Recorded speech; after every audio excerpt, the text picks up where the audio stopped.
बिस्मिल्लाहिर्रहमानिर्रहीम। मोहम्मद असद हाज़िर खिदमत है। मैं उम्मीद करता हूँ आप तमाम अहबाब बिल्कुल खैरियत से होंगे।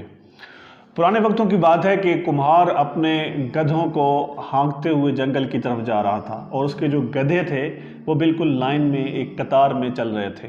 तो उसी जंगल में से बादशाह जो कि शिकार की घर से आया हुआ था वहाँ से गुजर हुआ। जब उसने देखा कि कुम्हार जो है वो अपने गधों को हाँक कर जा रहा है, उसके जो गधे हैं वो बिल्कुल एक सीक्वेंस से एक तरतीब से चल रहे हैं, तो उसने अपने वज़ीरों के ज़रिए से अपने जो उसके साथ अहबाब चल रहे थे उनकी मदद से उस कुम्हार को बुला भेजा और उससे पूछा कि भाई आप ये, हालांकि ये जानवर हैं, ये इतनी तरतीब से इतने ज़बरदस्त तरीके से एक लाइन में कतार में कैसे चल रहे हैं? तो कुम्हार ने बड़ा खूबसूरत जवाब दिया कि सज़ा की मदद से मैंने ये सीक्वेंस में चल रहे हैं। तो बादशाह को ये बात बड़ी अच्छी लगती है। बादशाह जो है, जो कि उसने अपनी सल्तनत में एक मुंसिफ रखना होता है, तो वो एक तजुर्बे के तौर पर उस बंदे को, उस कुम्हार को अपने साथ ले जाता है और वहाँ पर जाकर अपनी सल्तनत का मुंसिफ मुकर्रर कर देता है।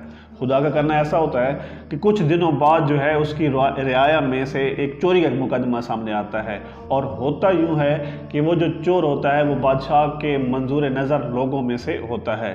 तो उस बंदे को, उस कुम्हार को, जो न्यूली अपॉइंटेड मुंसिफ होता है, उसे बताया जाता है कि ये बादशाह का ख़ास आदमी है, इसके साथ कुछ रियायत बरती जाए, लेकिन फ़ैसला मुंसिफ ये करता है कि इसके हाथ काट दिए जाएँ।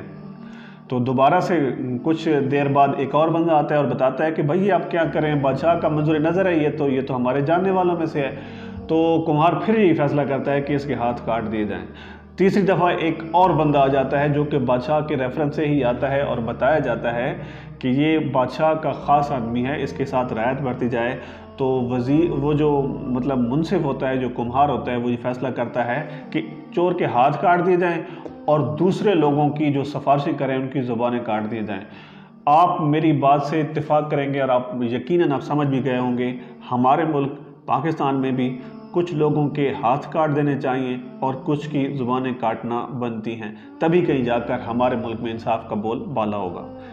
मैं उम्मीद करता हूँ आज की छोटी सी वीडियो आपने पसंद की होगी। दुआओं में याद रखिएगा। अल्लाह ने